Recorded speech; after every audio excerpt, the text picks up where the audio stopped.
New York का नोहा और हम बेशर्म लोग। ज़माने के हालात सबके सामने हैं।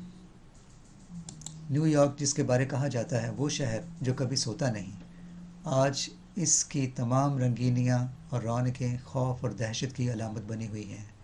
चहल पहल से भरी सड़कें और गलियाँ वीरान और सुनसान पड़ी हुई हैं। हर तरफ सन्नाटा है, खौफ है, हू का एक आलम है। शाहों पर गुंचे फूट रहे हैं और नन्हे नन्हे फूल पत्तियाँ नमूदार हो रही हैं। लेकिन मैं सोच रहा हूँ, ऐ चमन, तुझ में ये कैसी बहार आई। चूँकि इस वक्त मेरा ताल्लुक़ बराह रास्त हेल्थ के शोबा से है और मुझे हफ्ते में चंद दिन अस्पताल जाकर मरीज़ों के साथ स्पिरिचुअल केयर देना होती है, मेरा काम काफ़ी हद तक तिब्बी अमले के हमरा मरीज़ों के साथ बिलमुशाफा रब्ता कायम रखना होता है। अस्पतालों में तमाम अमला इन कठिन हालात में भी बड़ी दयानतदारी और खुलूस दिल के साथ अपने अपने फ़राइज़ सर अंजाम दे रहा है। सब खौफ ज़दा भी हैं, लेकिन जो ज़िम्मेदारियाँ हैं वो तो निभानी ही हैं। गो कि हमारे आसपास मौत का रक्स जारी है, बल्कि वार्डों में चलते फिरते यूँ महसूस होता है गोया मौत हमारे पहलू में हमारे साथ साथ चल रही है।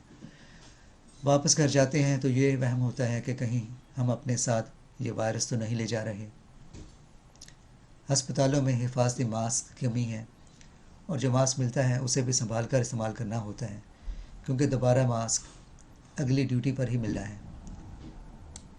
मुख्तसरन यूँ समझ लीजिए कि हालात इस कदर संगीन और गंभीर हैं कि गोया बयान से बाहर। अगले रोज़ एक नौजवान आदमी की माँ की मौत वाक़या हो गई और उसके लिए आखिरी बार उसका चेहरा देखना तक मुमकिन नहीं था, क्योंकि अब डेड बॉडीज़ को मॉर्ग में रखना भी मुमकिन नहीं, क्योंकि वहाँ भी स्पेस नहीं रही। यहाँ तक कि फ्यूनरल होम्स भी बॉडीज़ को रिसीव नहीं कर रहे और जल्दी जल्दी कब्रिस्तान ही पहुँचाने की कोशिश में लगे हैं, यानी मरने वालों को डिसेंट बैरियल भी नसीब नहीं हो रहा।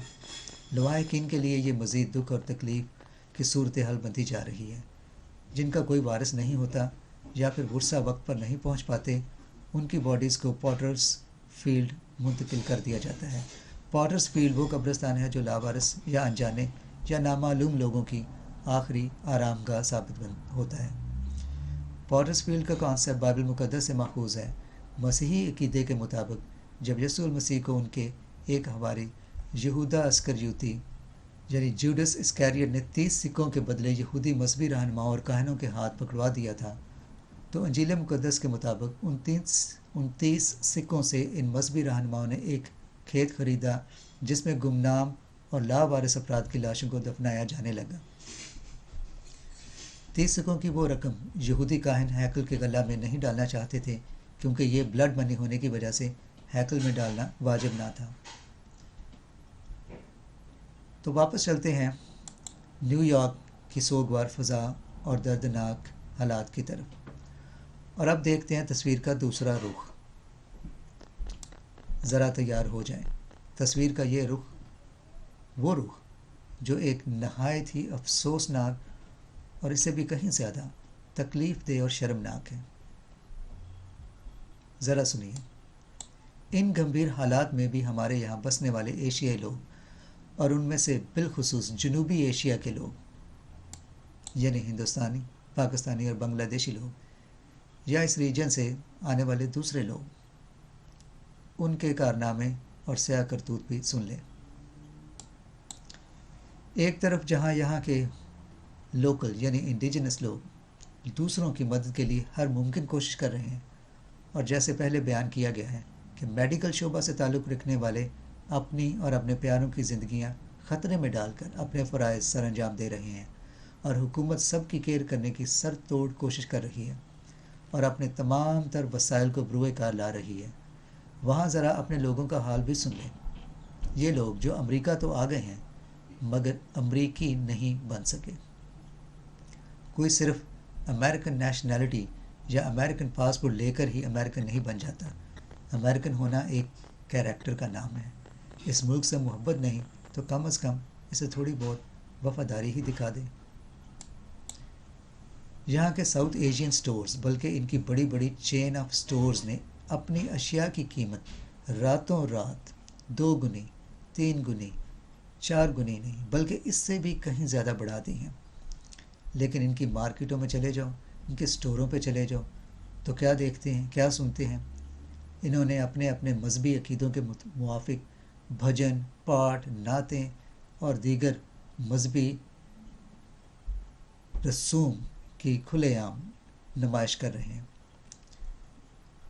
ادھر بائبل بیلٹس، وہ اسٹیٹ جو بائبل بیلٹس میں ہیں، وہاں کے بسنے والے امریکی جو کہ جینون روایتی اور روایت پسند امریکی ہیں، انہوں نے جگہ جگہ آنیسٹی باکس رکھتی ہیں جن میں لوگوں کی روزمرہ کی اشیاء فری رکھی جاتی ہیں۔